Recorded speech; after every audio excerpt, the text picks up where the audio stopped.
Hello friends, welcome to my channel. আজকের ভিডিওতে আলোচনা করব ইসরোর এইচএসএফসি মানে হিউম্যান স্পেস ফ্লাইট সেন্টারের যে নতুন বিজ্ঞপ্তি বেরোয়েছে সেই বিজ্ঞপ্তি নিয়ে। তো এখানে তোমরা দেখতে পাচ্ছ এটা কিন্তু সমস্ত চাকরি প্রার্থীদের কাছে কিন্তু নতুন একটা সুখবর রয়েছে যে এখানে 10th প্লাস আইটিআই যাদের আছে তারাও পর্যন্ত অ্যাপ্লাই করতে পারবে। তো এখানে পদের নামগুলো তোমরা দেখতে পাচ্ছ, প্রার্থীদের বেশ কয়েকটি পদ রয়েছে। তো পদের মধ্যে শূন্যপদ তোমরা দেখতে পাচ্ছ, মেডিকেল অফিসার, বিজ্ঞান প্রকৌশলী এবং টেকনিশিয়ানের বিভিন্ন ধরনের পদ রয়েছে। Technician electrical mechanic, technician fitter এবং টেকনিশিয়ান যন্ত্রবিদ, এরকমই বিভিন্ন ধরনের পোস্ট রয়েছে কিন্তু।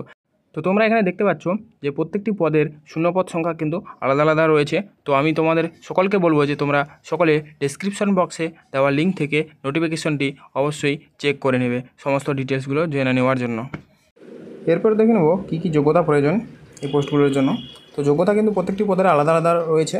তোমরা এখানে দেখতে পাচ্ছ শিক্ষাগত যোগ্যতা আলাদা আলাদা প্রত্যেকটারই রয়েছে। এখানে যেমন দেখতে পাচ্ছ মেডিকেল অফিসারের জন্য একটি স্বীকৃত বিশ্ববিদ্যালয় থেকে এমবিবিএস কিংবা এমডি ডিগ্রি অর্জন করতে হবে। এরপর যেমন তোমরা দেখতে পাচ্ছ বিজ্ঞান প্রকৌশলীর জন্য কিন্তু তোমাদের কোয়ালিফিকেশন দেখতে পাচ্ছ একটি স্বীকৃত বিশ্ববিদ্যালয় বা প্রতিষ্ঠান থেকে বিটেক, এমটেক বা বিই অর্জন করতে হবে। এরপর যেমন আছে কারিগরি সহকারী হিসেবে। তো কারিগরি সহকারীর জন্য কিন্তু একটি স্বীকৃত প্রতিষ্ঠান থেকে তোমাদের ডিপ্লোমা হোল্ডার হতে হবে বা ডিপ্লোমা ডিগ্রি অর্জন করতে হবে। তারপর যেমন রয়েছে বৈজ্ঞানিক সহায়তার জন্য কিন্তু তোমাদের স্বীকৃত বিশ্ববিদ্যালয় থেকে বিএসসিতে ডিগ্রি অর্জন করতে হবে। এরপর তোমরা দেখতে পাচ্ছ টেকনিশিয়ান বা ড্রাফটম্যান যেটা রয়েছে, এদের জন্য কিন্তু তোমাদের একটি স্বীকৃত বোর্ড থেকে কিন্তু অবশ্যই মাধ্যমিক পাস এবং আইটিআই থাকতে হবে সংশ্লিষ্ট বিষয় নিয়ে। তো এটা হচ্ছে কিন্তু টেকনিশিয়ান এবং ড্রাফটম্যানের জন্য। এরপর রয়েছে সহকারী রাজভাষা। তো এর কিন্তু এলিজিবিলিটি রয়েছে যে কোনো একটি স্বীকৃত বিশ্ববিদ্যালয় থেকে স্নাতক ডিগ্রি। তো এটা কিন্তু তোমাদের সকলের জন্য সুখবর। এখানে মাধ্যমিক থেকে শুরু করে স্নাতক ডিগ্রি যাদের আছে তারা পর্যন্ত অ্যাপ্লাই করতে পারো। এখানে যেমন বয়স সীমাটা রয়েছে 18 থেকে 35 বছর এবং এর কিন্তু রিল্যাক্সেশনটা যেটা রয়েছে তোমরা নোটিফিকেশনে দেখবে এবং কীভাবে আবেদন করবে সেটার একটু শর্ট ফর্ম আমি দিয়ে দিয়েছি। এরপর রয়েছে আবেদনের তারিখ কিন্তু তোমরা দেখতে পাচ্ছ অনলাইনে আবেদন হবে। আবেদনটি কিন্তু 19/9/2024 তারিখ থেকে শুরু হয়ে গেছে অলরেডি। তো এখানে শেষ আবেদন যেটা ডেট রয়েছে সেটা হচ্ছে 9/10/2024, মানে 9 অক্টোবর 2024 কিন্তু এর আবেদন শেষ হয়ে যাবে।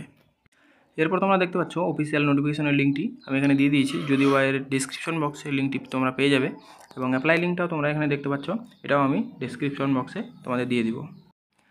তো বন্ধুরা, এই হচ্ছে অফিসিয়াল নোটিফিকেশনটা তোমরা দেখতেই পাচ্ছ।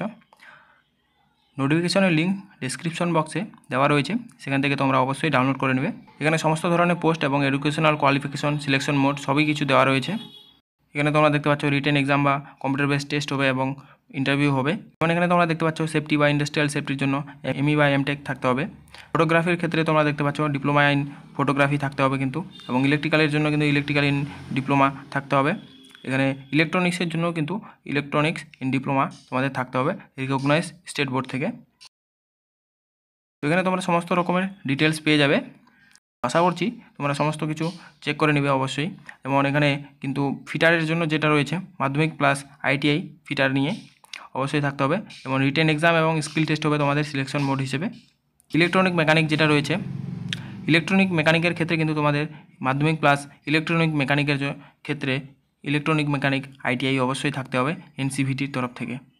এখানে ওয়েল্ডারের ক্ষেত্রেও কিন্তু ওয়েল্ডার আইটিআই থাকতে হবে, মেকানিস্টের জন্য কিন্তু মেকানিস্ট আইটিআই থাকতে হবে। সমস্ত কিছু তোমরা দেখতেই পাচ্ছ, টার্নার থেকে শুরু করে গ্রিন্ডার পর্যন্ত তোমাদের সমস্ত কিছু আইটিআই থাকতে হবে। এখানে যদি পে স্কেলটা তোমরা দেখতে চাও, পে স্কেলটাও তোমরা দেখতে পাচ্ছ। টেকনিশিয়ান বির ক্ষেত্রে তোমরা দেখতে পাচ্ছ 21,000 থেকে শুরু করে 69,100 টাকা পর্যন্ত কিন্তু তোমাদের লেভেল 3 অনুযায়ী তোমাদের মাসিক বেতনটা রয়েছে। সব মিলিয়ে কিন্তু তোমাদের 32,500 করে রয়েছে। তো এখানে সমস্ত ডিটেলসটা তোমরা অবশ্যই চেক করে নেবে। এটা প্রায় 30 থেকে 35 পেজের একটা নোটিফিকেশন রয়েছে, অবশ্যই তোমরা দেখে নেবে। তো এই হচ্ছে আজকের ভিডিও। তো ভিডিওটি তোমাদের যদি ভালো লাগে থাকে তো ভিডিওটিকে অবশ্যই লাইক করবে এবং চ্যানেলে নতুন হলে চ্যানেলটিকে সাবস্ক্রাইব করবে এরকমই নিত্য নতুন জব আপডেট পাওয়ার জন্য।